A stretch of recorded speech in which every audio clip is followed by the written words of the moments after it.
Hello students, तो देखिए अब मैं आपके सामने एक सम कर रहा हूँ। क्वेश्चन है the angle of elevation of the top of a tower from a point on the ground which is 30 metre away from the foot of the tower is 30 degree. Find the height of the tower.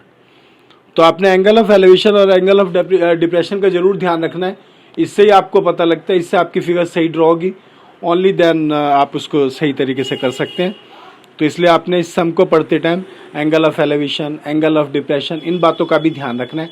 तभी आपकी figure सही draw होगी और तभी आप उसको सही तरीके से कर पाएंगे।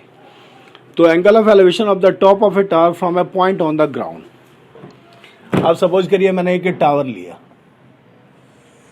ये एक टावर है। तो एंगल ऑफ एलिवेशन से हमें पता लगता है कि कोई नीचे से किसी चीज को ऊपर देख रहा है।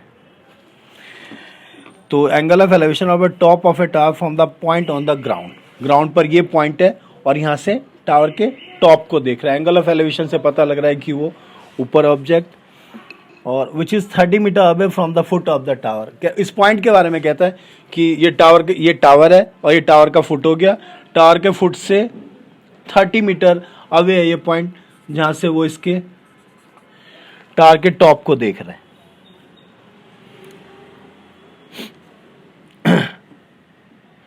Find the height of the tower. आपको टावर की हाइट फाइंड करनी है, जो कि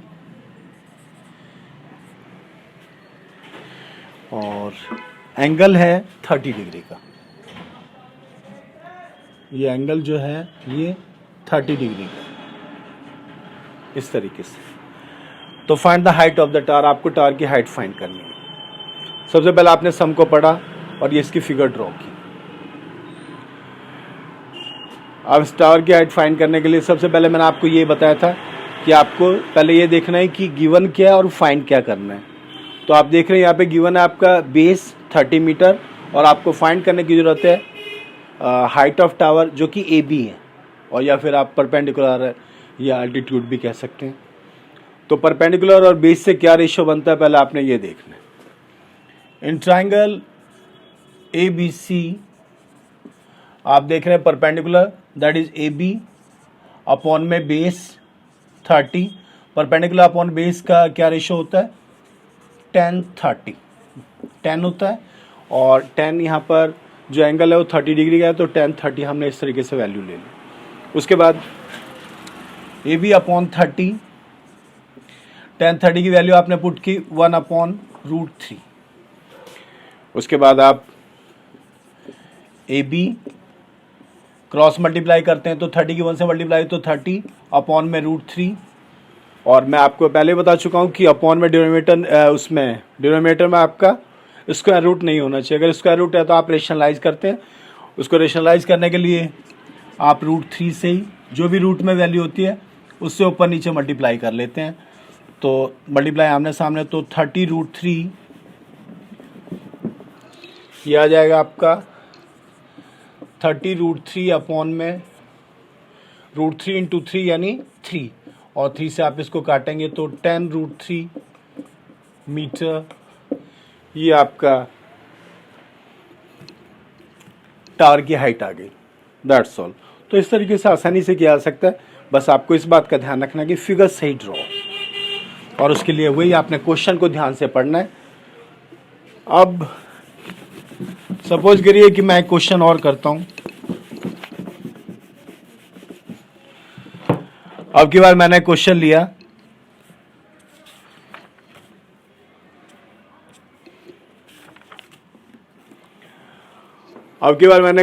कि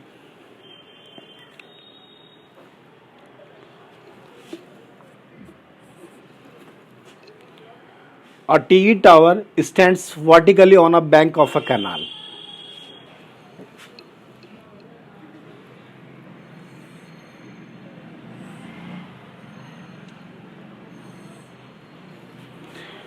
A TV tower stands vertically on the bank of a canal. Suppose करिए ये कैनाल है और इसके बैंक पर ये TV टावर है।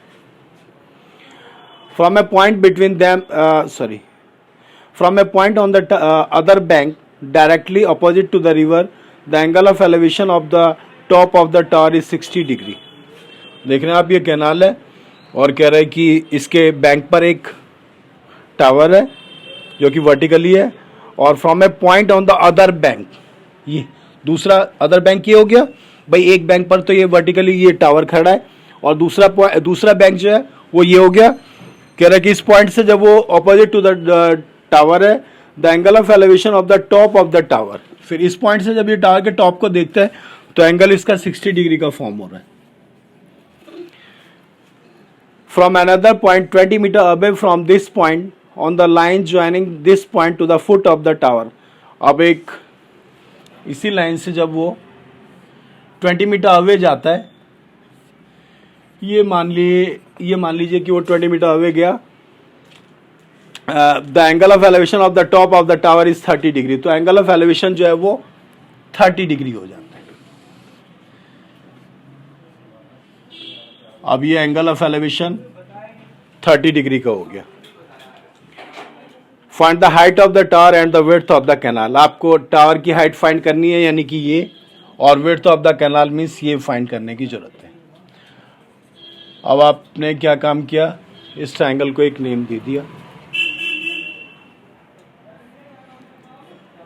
इस तरीके से। तो find the height of the tower and the width of the canal, height means आपको ए बी फाइंड करने की जरूरत है, और विड्थ ऑफ कैनाल यानी बी सी फाइंड करने की जरूरत है। अब आप इसको कैसे करेंगे, अब आप देख रहे हैं आपके पास यहाँ पे दो ट्राइंगल है, एक तो ट्राइंगल ए बी सी है और दूसरा आपने ट्राइंगल ए बी डी लेना है। लेकिन आपके दिमाग में ये बात भी आ सकती है कि आप ए बी सी और ए सी डी क्यों नहीं ले रहे। आपने ट्राइंगल वो लेना है जिसमें एक एंगल 90 डिग्री का हो, यानी राइट ट्राइंगल ही लेना है आपने, इसलिए आप ट्राइंगल ए बी सी और ट्राइंगल ए बी डी लेते हैं। उनमें ही आप देख रहे हैं कि 90 डिग्री का एंगल आ रहा है, यही दोनों राइट ट्राइंगल है। अगर आप ए सी डी लेते तो राइट ट्राइंगल नहीं होता, इसलिए आपने ट्राइंगल ए बी सी और ट्राइंगल ए बी डी लिए हैं। सबसे पहले आप ट्राइंगल ए बी सी को लेते हैं और उसमें आप देखते हैं कि आप क्या फाइंड कर सकते हैं। रेशियोज लगाते हैं।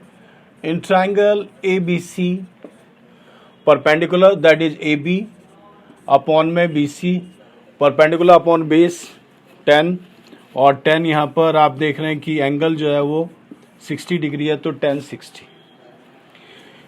उसके बाद A B upon B C, 10 60 की वैल्यू आप टेबल के हेल्प से पुट करते हैं तो वो इक्वल है √3 के। आप यहाँ पे क्रॉस मल्टीप्लाई इसके अपॉन में 1 लगा सकते हैं। किसी भी इंटीजर को आप नेगेटिव हो चाहे पॉजिटिव अपॉन में 1 ला के फ्रैक्शन की फॉर्म में ला सकते हैं। उसके बाद दोनों तरफ फ्रैक्शन है तो और इक्वल का साइन है तो वही क्रॉस मल्टीप्लाई।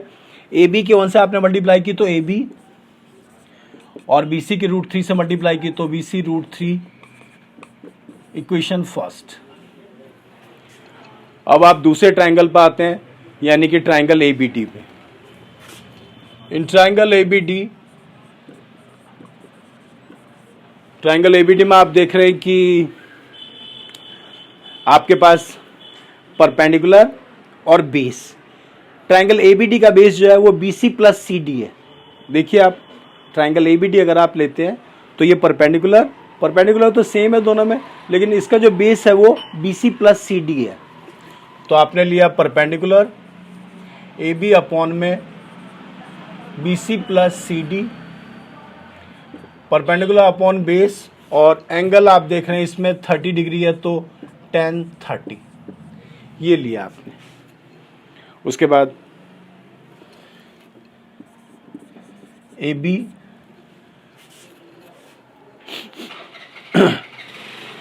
अपॉन में B C plus C D, 10 30 की वैल्यू टेबल के हेल्प से आपने फाइंड की थी 1 अपॉन √3।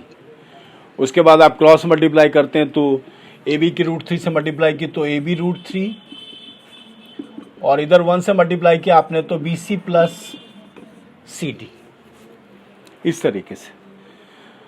अब आप यहाँ पर ए बी की वैल्यू जो है इक्वेशन फर्स्ट से आपको मिली थी बी सी √3, उसको आप यहाँ पे सब्स्टिट्यूट कर सकते हैं, पुट कर सकते हैं, तो वही आप कर। तो on substituting value of equation first,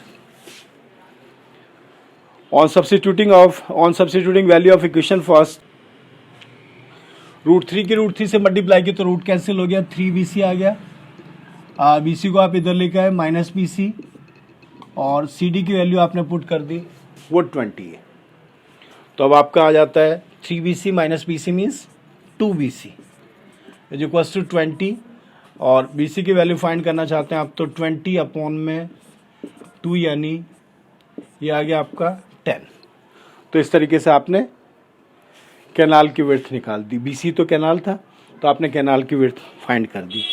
उसके बाद वो पूछ रहा था दूसरी बात आपसे, find the height of the tower.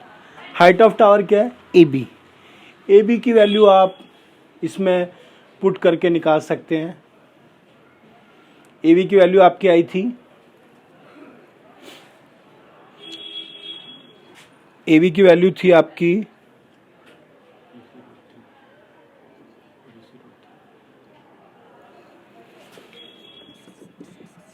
AB की वैल्यू आई थी आपकी BC√3।